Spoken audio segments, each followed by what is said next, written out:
Na hora atribulada de crise, em que as circunstâncias te prostraram a alma na provação, muitos acreditaram que não mais te levantarias. No entanto, quando as trevas se adensavam em torno, descobriste ignoto clarão que te impeliu a trilha da esperança laureada de sol. Na cela da enfermidade, muitos admitiram que nada mais te faltava senão aceitar o lance da morte.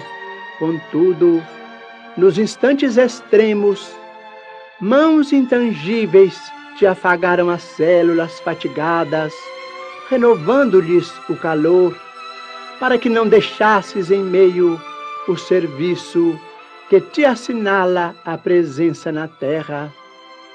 No clima da tentação, muitos concordaram em que apenas te restava a decadência definitiva. Todavia, nos derradeiros centímetros da margem barrenta que te inclinava ao despenhadeiro, manifestou-se um braço oculto que te deteve. Na vala da queda a que te arrojaste irrefletidamente, muitos te julgaram para sempre em desprezo público. Entretanto, ao respirares no cairel da loucura, recolheste íntimo apoio que te guardou o coração, refazendo-te a vida.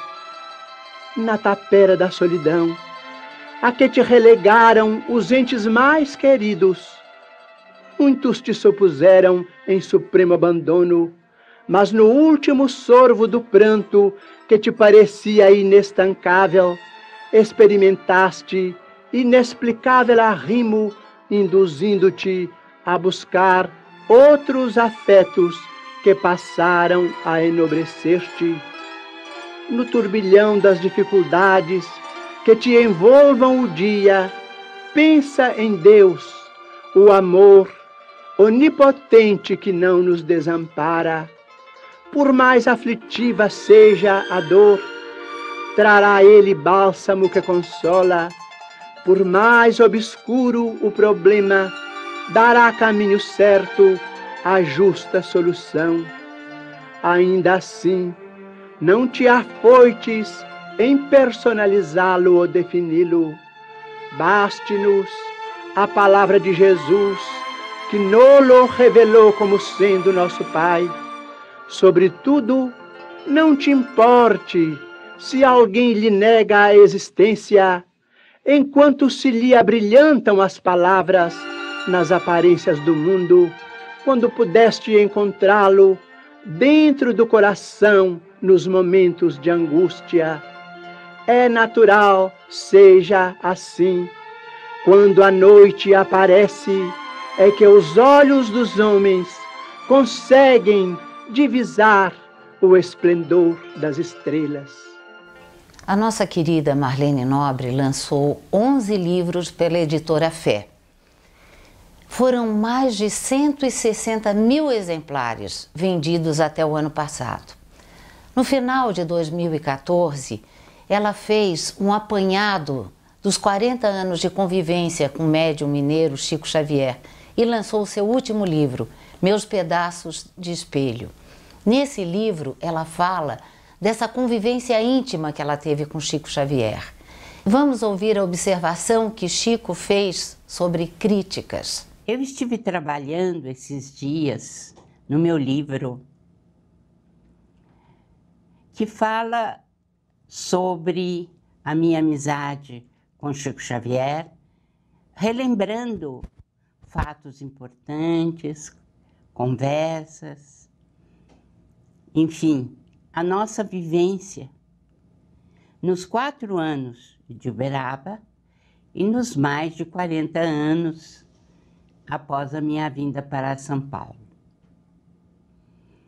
Eu resolvi, então, relembrar aqui com vocês algumas cenas alguns ensinamentos do nosso querido Chico Xavier.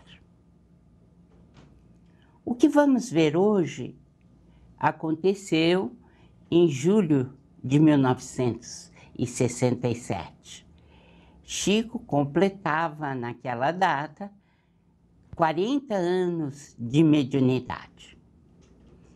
E ele deu uma entrevista ao nosso querido amigo Jarbas Leone Varanda, do Movimento Espírita de Uberaba e do Triângulo Mineiro. Jarbas perguntou a certa altura, nessa entrevista de julho de 1967, sobre as críticas. E perguntou então ao médium: nesses anos todos, como você tem recebido as críticas e os ataques, os elogios e os sofrimentos de toda espécie que sabemos ter sido uma constante em sua vida de médium? Chico respondeu: desde muito tempo, Emmanuel, o nosso caro orientador espiritual, me ensinou que a crítica é necessária a qualquer trabalho sério.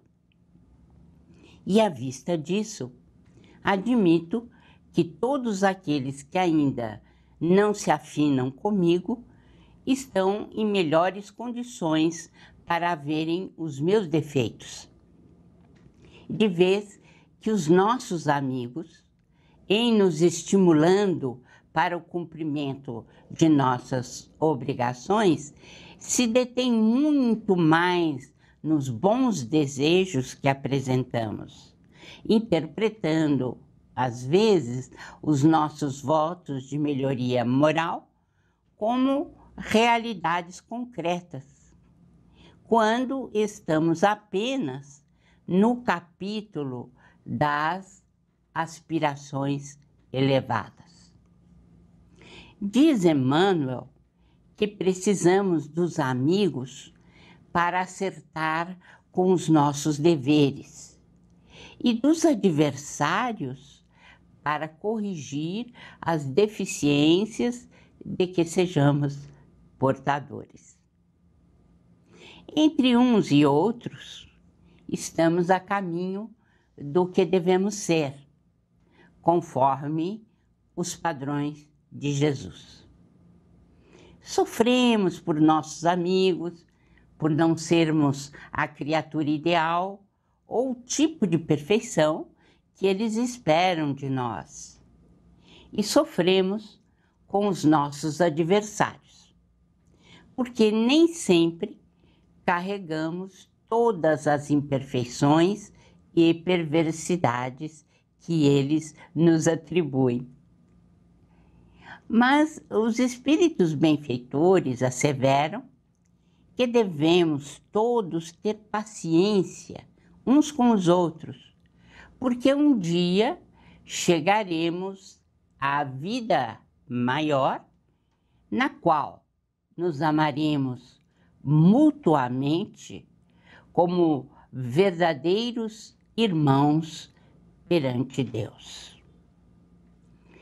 Interessante a orientação de Emmanuel e tudo aquilo que se constituiu na vivência à risca de Chico quanto a esse conselho. Temos também no livro Inesquecível Chico, do nosso querido amigo Romeu Grise, algo que ele ouviu e que nos relatou no Inesquecível Chico. Diz-nos Romeu: após a longa reunião da noite, junto de outros confrades, Chico abordou a questão da crítica, respondendo a um dos circunstantes. A crítica dos amigos, diz Emmanuel, é a pitada de fermento na massa para que o bolo cresça. E depois do efeito dessa frase, aduziu: sempre que criticado, eu vou orar para verificar se é verdade ou não. E quase sempre, eu chego à conclusão de que é verdade. 95% das vezes, eles têm razão. E os 5% outros, e ele fez uma reticência. Concluímos que estes 5% seriam as críticas infundadas. Depois de significativa pausa, Chico continuou: quando moço, nem sempre eu sabia aceitar a crítica. Magoava-me, sentia-me aborrecido. Vejamos alguns exemplos. No princípio, entusiasmado com a psicografia, recebia quase todos os espíritos que se aproximavam e queriam se servir de minha faculdade. Há 30 anos, Nilo Peçanha escreveu, por meu intermédio, uma página sobre o momento político em que vivia o país. Datilografei e enviei-a com carinho à Federação Espírita Brasileira. De volta pelo correio, recebi uma carta do presidente da instituição, na época o Dr. Guilhom Ribeiro, que também dirigia a revista O Reformador, aconselhando-me a não dispor minha faculdade para assuntos desse gênero. Na página, nada havia de construtivo. Fiquei aborrecido, continuou o Chico, mas aceitei a crítica do amigo. Vendo que o ouvíamos atentamente, Romeu é que diz isso, Chico prosseguiu. Mais tarde, recebi Guerra Junqueiro. As poesias estão no Parnaso. Entidade culta, barbas longas, olhos penetrantes, foi para mim motivo de muita alegria. E ele se deteve por uns momentos e encarou-nos novamente. Mas vejam vocês, certo dia apareceu em Pedro Leopoldo um senhor muito simpático e respeitável. Ele me trancou num quarto e foi enérgico comigo, expondo sua opinião. Chico, venho pedir-te para que não mais recebas mensagens desse gênero, seja em prosa ou em versos. O Espiritismo não veio para atacar ninguém. A polêmica nada constrói. Depois de uma pausa, o médium continuou. Desapontado, orei. Emmanuel manifestou-se, confirmando as palavras do visitante. Aquele senhor está com a razão. E Chico continuou a sua narrativa depois de tomar um belo gole de café e falou: Guerra Junqueiro procurou-me novamente para escrever. Então falei franco ao espírito. Atacar os padres, não. Se você quiser escrever sobre outros assuntos, estou às ordens, mas atacá-los, não. Ao que Guerra Junqueiro me respondeu: pois então, Chico, eu não escrevo.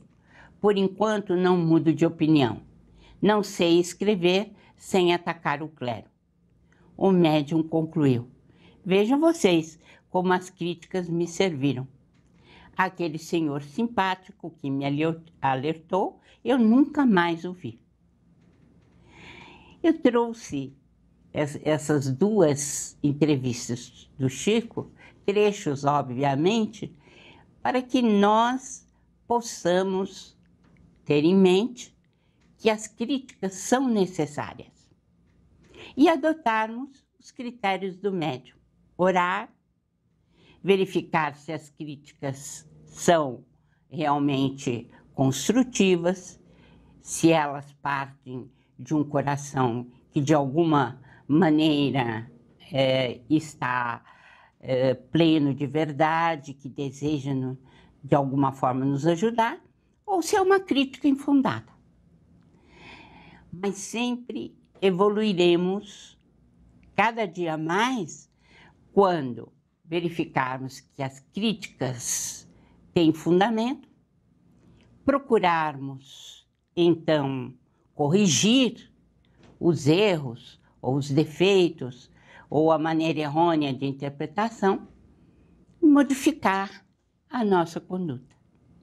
Se verificarmos que as críticas são infundadas, são até maldosas, nós devemos abençoar e passar. Fazemos a nossa oração, entregarmos a Deus e seguirmos em frente. A Creche Lar do Alvorecer é uma entidade assistencial mantida pelo Grupo Espírita Caibar Schutel. Localizada em Diadema, tem como propósito trabalhar pelo desenvolvimento de uma cultura de paz, através da educação e da assistência a crianças, jovens e adultos.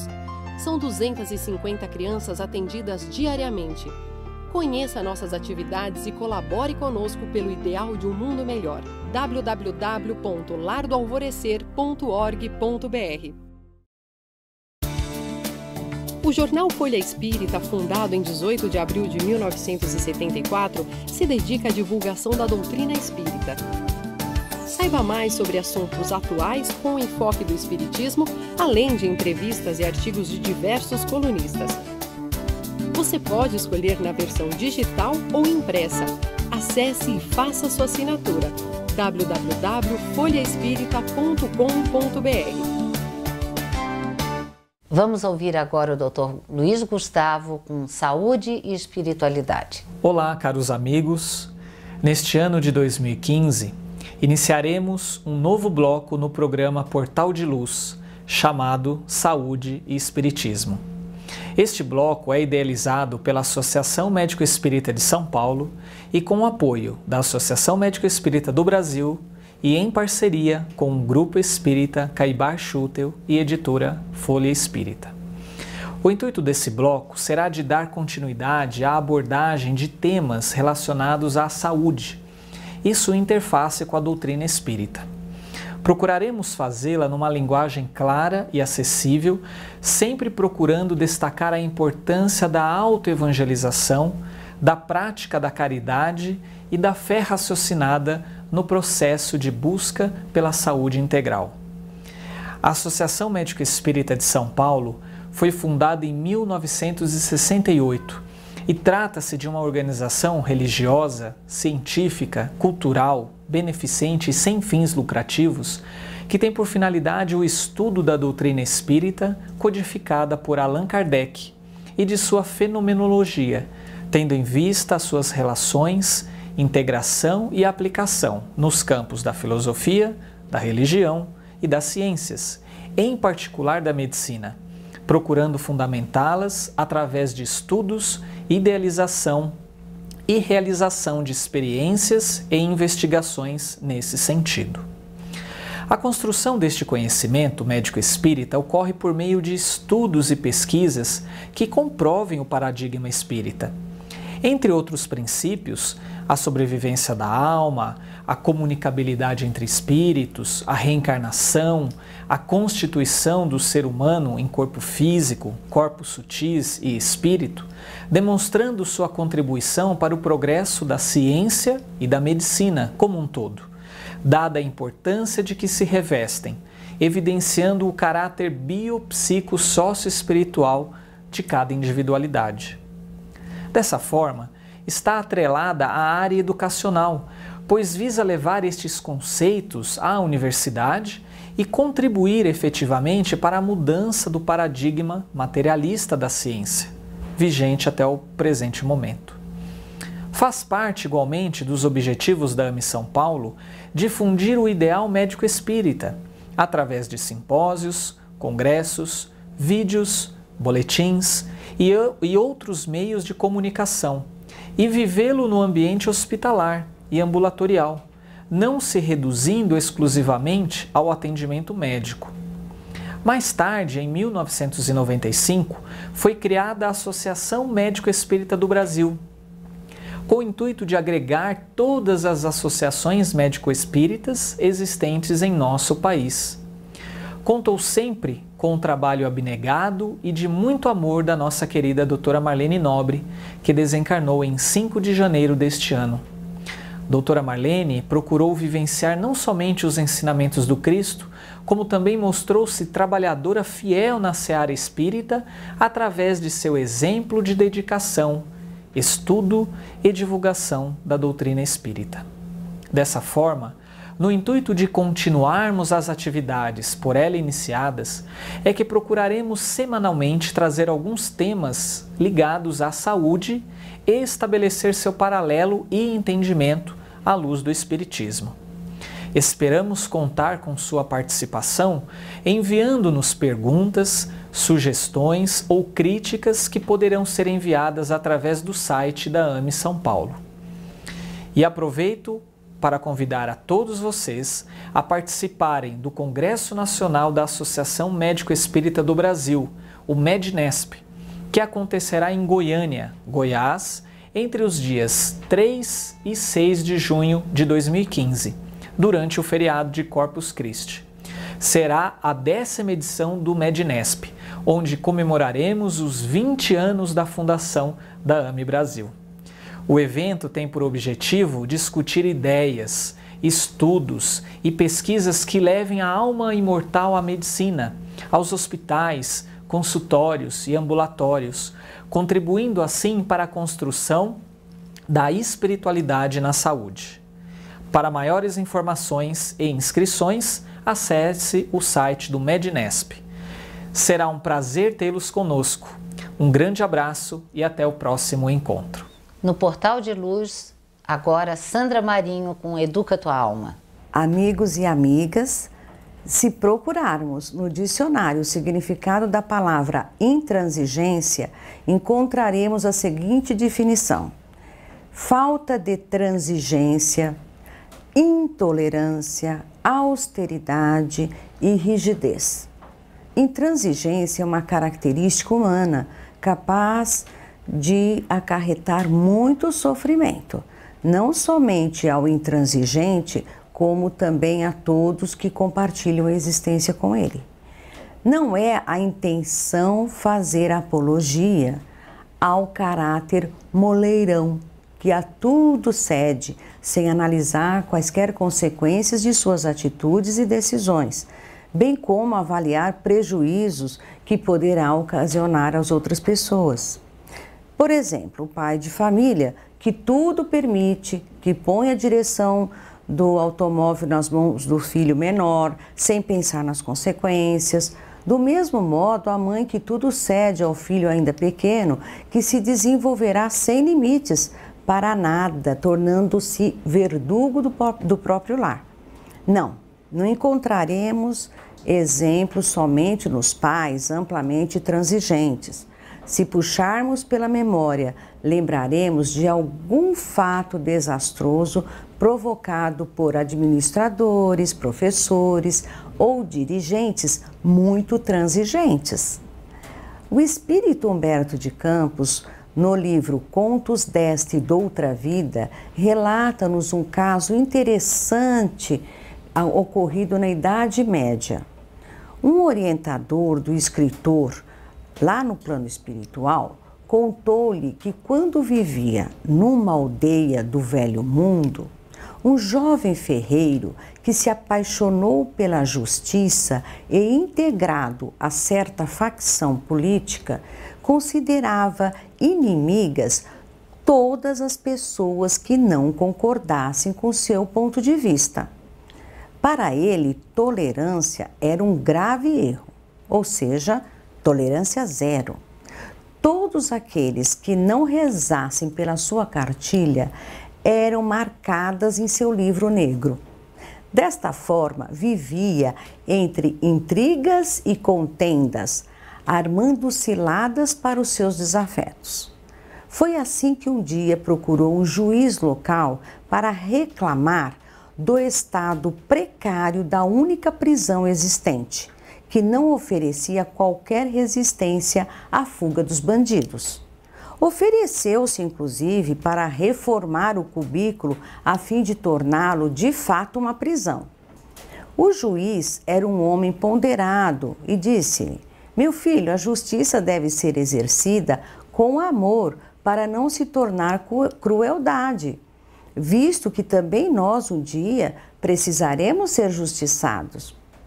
Mas o moço tanto fez que conseguiu o que queria e reformou totalmente a prisão com grades poderosas, implantou um sistema complexo de cadeados, instalou no centro do recinto uma coluna de ferro com algemas laboriosamente trabalhadas, o que impedia qualquer movimento daquele que fosse preso a esse verdadeiro pelourinho.